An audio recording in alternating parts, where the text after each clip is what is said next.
Accident ആയത്. Bed rest ആണ്. Hello, അപ്പം നമ്മുടെ ഇന്നത്തെ വ്ളോഗ് എന്താണെന്ന് വെച്ച് കഴിഞ്ഞാൽ ഇതൊരു ഡേ ഇൻ മൈ ലൈഫ് വ്ളോഗാണ് കേട്ടോ. അപ്പം ഞാൻ എൻ്റെ ചാനലിൽ ഇതുവരെ ഡേ ഇൻ മൈ ലൈഫ് അങ്ങനെ ഇട്ടിട്ടില്ല. വാട്ടായിട്ടിനിടയൊക്കെ ഇട്ടിട്ടുണ്ട്, പക്ഷേ ഡേ ഇൻ മൈ ലൈഫ് ആയിട്ട് ഞാൻ ഇട്ടിട്ടില്ല. അപ്പം ഇന്നൊരു ഡേ ഇൻ മൈ ലൈഫ് വ്ളോഗാണ്. പിന്നെ ഇന്നത്തെ ഡേ ഇൻ മൈ ലൈഫ് വ്ളോഗിന് പ്രത്യേകത എന്താണെന്ന് വെച്ച് കഴിഞ്ഞാൽ ബെഡ് റെസ്റ്റ് ആണ്. Bed rest day in my ലൈഫാണ്, സാധാ ഡേ ഇൻ മൈ ലൈഫ് അല്ല. അപ്പം ഞാൻ ഈ റെസ്റ്റ് ആവണേനൊക്കെ മുമ്പായിട്ട് എനിക്ക് കമൻറ്റ് വന്നിട്ടുണ്ടായി ഡേ ഇൻ മൈ ലൈഫ് ചെയ്യുമോ എന്ന് ചോദിച്ചുകൊണ്ടൊക്കെ. അപ്പോൾ ഞാൻ ആ സമയത്ത് എക്സാം നടക്കുന്ന സമയമായിരുന്നു. അപ്പം എക്സാം കഴിയട്ടെ, എക്സാം കഴിഞ്ഞിട്ട് ചെയ്യാമെന്നൊക്കെ വിചാരിച്ചിരിക്കണമായിരുന്നു. അതിൻ്റെ ഇടയിലാണ് ആക്സിഡൻ്റ് ആയത്. അത് പിന്നെ എന്താണേലും ഇപ്പോൾ റെസ്റ്റുമാണ്. എന്നാൽ പിന്നെ ഇന്നിങ്ങനെ ഒരു ഡേ ഇൻ മൈ ലൈഫ് ആക്കാന്ന് വെച്ച് നമുക്ക് കാണാം. പിന്നെ ഇല്ലേ, ഇതൊരു ഒറ്റക്കാല് ഡേ ഇൻ മൈ ലൈഫാണ് കേട്ടോ. എന്താ വെച്ചാൽ ഈ കാല് നിലത്തൂത്താറായിട്ടില്ല, 3 ആഴ്ചയെ നിലത്തൂത്തിയിട്ട്. അപ്പോൾ ഇതൊരു ഒറ്റക്കാല് ഡേ ഇൻ മൈ ലൈഫ്. അപ്പോൾ നമുക്ക് കണ്ടു നോക്കാം. അപ്പം എൻ്റെ ഒരു ഡേ തുടങ്ങണത് ഈ ഒരു കട്ടൻ കാപ്പി കുടിച്ചിട്ടാണ് കേട്ടോ. എനിക്ക് ഈ കട്ടൻ കാപ്പി അല്ലെങ്കിൽ കട്ടൻ ചായ ഇതില്ലാണ്ട് പറ്റത്തില്ല. ഫുഡ് കഴിക്കണതിന് മുമ്പ് ഇതിൽ ഏതെങ്കിലും ഒരെണ്ണം ഇടുക്കി കുടിച്ചിരിക്കണം. ചായനോട് ഒരുമാതിരി അഡിക്റ്റ് ആയിരിക്കുക.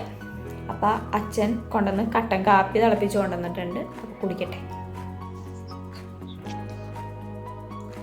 കൊള്ളാട്ടാ, ഇതെനിക്ക് ആദ്യമായിട്ടാണ് അച്ഛനൊരു കട്ടൻ കാപ്പി തിളപ്പിച്ച് തന്നത്. കട്ടൻ കാപ്പിയും ചായയൊക്കെ ആദ്യമായിട്ടാണ് ഇത് ആദ്യത്തെ കപ്പാണ് അച്ഛൻ തിളപ്പിച്ച് തന്നത്. അപ്പം ഒന്നില്ലെങ്കിൽ ഞാൻ അല്ലെങ്കിൽ അമ്മയായിരിക്കും എപ്പോഴും തിളപ്പിക്കാറ്. പക്ഷേ ഇത് സംഭവം കൊള്ളാട്ടോ. അച്ഛൻ തിളപ്പിച്ചിട്ടെല്ലാം പാകത്തിന് മധുരവും കടുപ്പും ഒക്കെ ആയിട്ട് സെറ്റാണ്. രാവിലത്തെ ചായ കുടിയും കഴിഞ്ഞ് എൻ്റെ കുളിയും കഴിഞ്ഞിട്ട് രാവിലെ തന്നെ ഇപ്പം ഞാൻ ഏകദേശം ഒറ്റക്കാലിൽ നടക്കാനായിട്ട് ഞാൻ ട്രെയിൻഡായി. പക്ഷെ ഞാൻ റൂമിൽ നിന്ന് പുറത്തോട്ട് ഇറങ്ങണില്ല. എന്താണെന്ന് വെച്ചാൽ റൂമിൽ നിന്ന് പുറത്തോട്ട് ഇറങ്ങിയാൽ ഒരാളെ പിടിക്കണം, പിന്നെ സ്റ്റെപ്പ് ഇറങ്ങാനൊക്കെ പാടാം. അതുകൊണ്ട് റൂമിൽ തന്നെയാണ്. എന്നാലും ടോയ്ലറ്റിൽ പോകാനും ഒറ്റക്ക് പറ്റണുണ്ട്. ഒറ്റക്കാലിൽ ഞാൻ ട്രെയിൻഡായി. അതുകൊണ്ടിട്ട് തന്നെ അമ്മ ഈ ആഴ്ച തുടങ്ങി സ്കൂളിലേക്ക് പോയി തുടങ്ങിയിട്ടാ. ഇതുവരെ അമ്മ ലീവായിരുന്നു. പിന്നെ അമ്മാമ്മ വന്നിരുന്നായിരുന്നു 2-3 ദിവസത്തേക്ക്. അമ്മ പോയപ്പോഴത്തേക്കും പിന്നെ അമ്മാമ്മേനോട് ഒന്ന് വരണ്ടെന്ന് പറഞ്ഞു. ഞാൻ എൻ്റെ കാര്യങ്ങൾ ഒറ്റയ്ക്ക് നോക്കിക്കോളാന്നുള്ള വാശിയില്ല. അപ്പം ഞാനൊരു സാധനം കാണിച്ചു തരാം കേട്ടോ. അതായത് കണ്ട, എൻ്റെ റൂമിലേക്ക് അമ്മ രാവിലത്തേക്കുള്ളതും ഉച്ചക്കത്തേക്കുള്ളതൊക്കെ റെഡിയാക്കി വെച്ചിട്ട് പോയേക്കുക. അമ്മ 7:30 സ്കൂളിലേക്ക് പോയി. ഇനിയിപ്പോൾ രാത്രിയാവും വരുമ്പോൾ വൈകിട്ട് ഒരു 6:30 ആവും എങ്ങനെയും. അപ്പം എല്ലാം എനിക്ക് വേണ്ടിയിട്ട് റെഡിയാക്കി വെച്ചിട്ട് പോയേക്കുക. എന്തായാലും എനിക്ക് രാവിലത്തെ ഫുഡ് എന്ന് പറഞ്ഞാൽ ഉപ്പുമാവും കടലക്കറിയാണ്. അപ്പം കഴിക്കട്ടെ. ഇന്നതാ രാവിലത്തെ പരിപാടി എന്താണെന്ന് വെച്ച് കഴിഞ്ഞാൽ അതെ കുറച്ച് നോട്ട്ബുക്കൊക്കെ ഇന്നലെ മേടിച്ചിട്ടുണ്ടായിരുന്നു.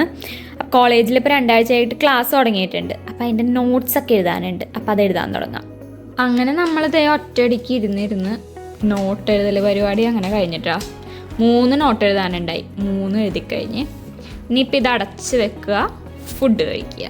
ഓക്കെ, ചോറ് കഴിക്കാനായിട്ട് എടുത്തിട്ടുണ്ട്. ചോറിന് മീൻകറി ഉണ്ട്, തൈരുണ്ട്, അതുപോലെ തന്നെ ക്യാബേജ് ഉണ്ട്, നെല്ലിക്കാച്ചാറുണ്ട്. ഇത്രയാണ് ചോറിന് കഴിക്കാനുള്ളത്. ഇതിപ്പോൾ വാട്ടായിട്ടിനിടെ ആണോ ഡേ ഇൻ മൈ ലൈഫ് വ്ളോഗാണോന്ന് എനിക്കൊരു സംശയം. ഇപ്പം ഫുഡേ ഉള്ളൂ, വേറൊന്നും ഞാൻ ചെയ്യണതില്ല. എന്താ വെച്ചാൽ ഞാൻ റെസ്റ്റ് ആയതുകൊണ്ടാണ് ഗൈസ്. നമ്മൾ വേറൊരു പൊളപ്പം ഡേ ഇൻ മൈ ലൈഫായിട്ട് വരും. പിന്നെ ഞാൻ കഴിക്കട്ടെ. അങ്ങനത്തെ ഉച്ചക്കത്തെ ഫുഡ് കഴിക്കലൊക്കെ കഴിഞ്ഞിട്ടാണ് ഇനിയത്തെ പരിപാടി എന്ന് പറഞ്ഞു കഴിഞ്ഞാൽ ഉറങ്ങണം. നല്ലൊരു ഉറക്കം കിടന്ന് ഉറങ്ങണം. മാക്സിമം അമ്മ വന്നവരെയും കിടന്ന് ഉറങ്ങണം. അതാണ് പ്ലാൻ. എന്ന് വെച്ച് കഴിഞ്ഞാൽ അല്ലെങ്കിൽ വെറുതെ ഇരിക്കണ കൊണ്ടിട്ട് ബോറടിക്കും. അതുകൊണ്ടിട്ട് ഉറങ്ങി തീർക്കുക. അപ്പം ഇനി ഉറങ്ങി എഴുന്നേറ്റിട്ട് കാണാം. ഓക്കെ, ഉച്ചക്കത്തെ ഉറക്കമൊക്കെ കഴിഞ്ഞ് എഴുന്നേറ്റിട്ടാ. സമയം 6:15 അമ്മ എത്തി. അമ്മ എത്തി കഴിഞ്ഞപ്പോൾ എഴുന്നേക്കണം. ഇനിയിപ്പം ചായ കുടിക്കണം. അപ്പം ഗൈസ് നമുക്ക് അമ്മ വൈകിട്ടത്തെ ചായ കൊണ്ടുതന്നെയുണ്ട്. പാൽ ചായയാണ്. ഇത് കുടിക്കട്ടെ.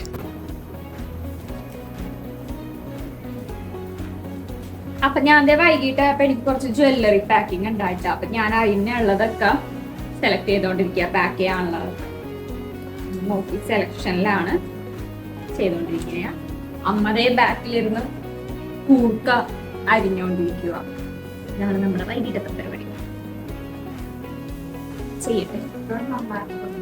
അപ്പോൾ ഇതാ കുറച്ച് കൊറിയർ പാക്കിംഗ് ഒക്കെ ഉണ്ടായിട്ട് ആ പാക്കിംഗ് ഒക്കെ കഴിഞ്ഞ്. പക്ഷെ എനിക്ക് കുറച്ച് അങ്ങനെ വൈകിട്ട് സമയത്തെ വീഡിയോസ് എനിക്ക് എടുക്കാൻ അധികം പറ്റിയില്ല. എന്താണെന്ന് വെച്ചാൽ എനിക്ക് കാല് ചെറുതായിട്ടൊരു പണി തന്നു. കാലിച്ചിരി വേദനയും അതുപോലെ തന്നെ നീരൊക്കെ വെച്ചിട്ടുണ്ട്. ഒറ്റക്ക് നോക്കി എൻ്റെ പരിശീലനത്തിൻ്റെ ഇതിലാന്ന് തോന്നുന്നത്. ഒരു കാലിച്ചിരി വേദനയും കാര്യങ്ങളൊക്കെ ആയിട്ടിരിക്കണോണ്ടിട്ട് പിന്നെ എനിക്കങ്ങനെ വീഡിയോസ് അങ്ങനെ രാവിലത്തെ അത്രയും ഇതിൽ ബാക്കി എടുക്കാൻ പറ്റിയില്ല. അപ്പോൾ അതേ ഇപ്പോൾ 11 മണിയായിട്ട് ഇനിയിപ്പോൾ കിടക്കാൻ പോവുക. അപ്പോൾ എൻ്റെ ഇപ്പോഴത്തെ ഒരു ഡേ ഇത്രയേ ഉള്ളൂ കേട്ടോ. അപ്പോൾ വീഡിയോ ഇഷ്ടപ്പെട്ടെങ്കിൽ ലൈക്ക് ചെയ്യുക, ഷെയർ ചെയ്യുക, സബ്സ്ക്രൈബ് ചെയ്യുക. അടുത്ത വീഡിയോ ആയിട്ട് കാണുന്നവരെ ടാറ്റാ.